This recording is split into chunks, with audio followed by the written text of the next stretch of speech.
All right. Hello, everyone. Michaela here. I am hopping on live to give you guys another free tip. This is a free tip for all of you directors out there. How to maintain control of your set and your vision. So if you are an aspiring director or if you are already a director yourself, you have either run into this or you will be running into this.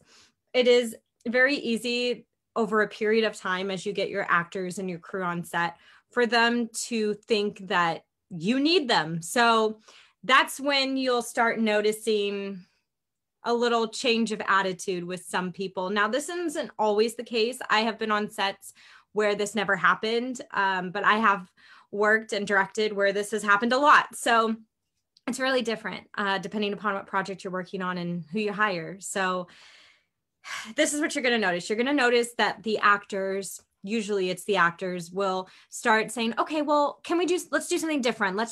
Why don't we rewrite the scene, or we rewrite all these lines? Or they'll start saying to other actors like, oh, do it this way, and start like, and redo this line here. And they'll almost like take your position as a director. Also, sometimes you'll see the crew doing that as well.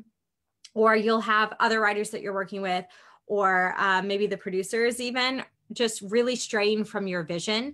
And so I'm going to give you guys some tips on how to handle this and maintain control of your set, also while creating a really good atmosphere, because obviously you don't want to create a bad atmosphere for your set, but sometimes you will upset people. Sometimes you will insult people. It just like, you can't help it. Sometimes it's going to happen no matter how hard you try, because you're in charge, you're the director. So let's remember that you are in charge, you are the director. Okay. There may be producers that are above you that kind of have the ultimate say, but I'm going to even give you a tip on how to handle that when the producers are straying from your vision. So let's say that, let's say even if you're just the director, you have a particular vision where you're taking the screenwriter's vision and making it your own. You may even be the screenwriter yourself, so it's all your own vision.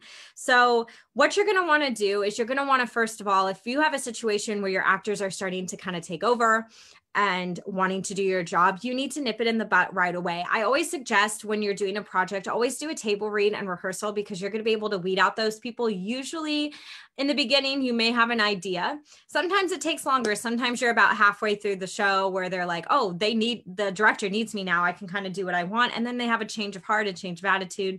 You need to be able to remind everybody, whether it's your crew or your actors, that there's a vision that we're all trying to do. You guys are a team and you need to work together as a team.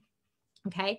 And you can take people's suggestions. I'm not saying that it's good to take people's suggestions, because they might, have a good suggestion, but it doesn't mean that you have to go with it. You are in charge. So just make sure that if there's someone who's starting to try to take control, you do need to pull them aside and you need to set them straight. It is so important to do this, because if you don't, you are going to lose control of your set, and therefore your vision is not going to be what you intended it to be at the end result. So whether it's the crew, whether it's the actors, no matter what, you need to do it. Now let's talk about let's say this happens with the producer. So let's say a producer things like, let's do this, right?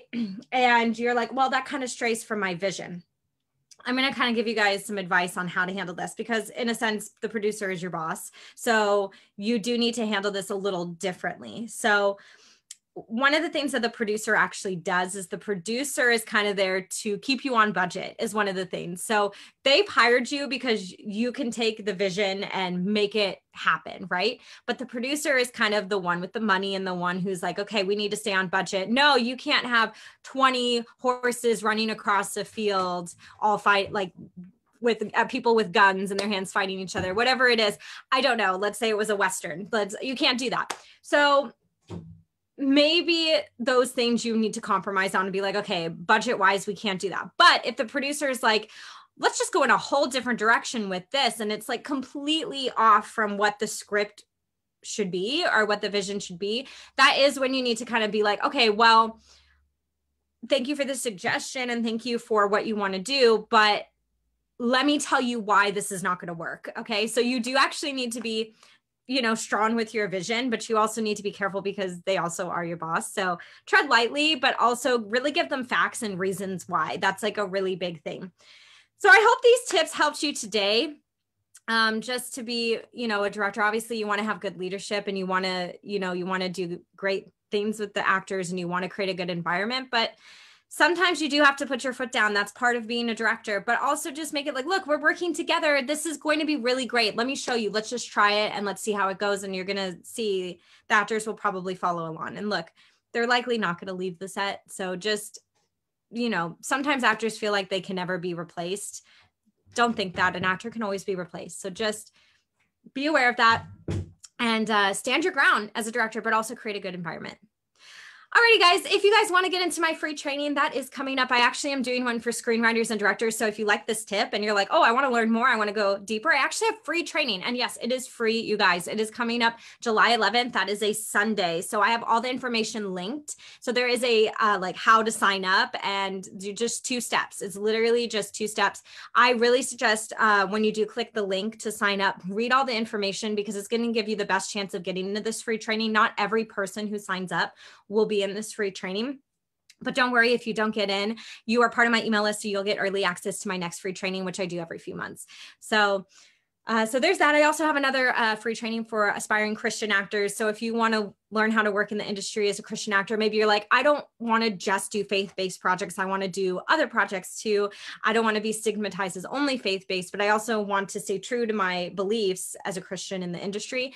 This free training is actually really, really good for you. So sign up, information in the description. And then also at the bottom of the description, I have a link to my website. If you want to go into my full-length courses, I have ones for actors, screenwriters, directors, and of course, aspiring Christian actors. So that's it. Until next time, bye for now.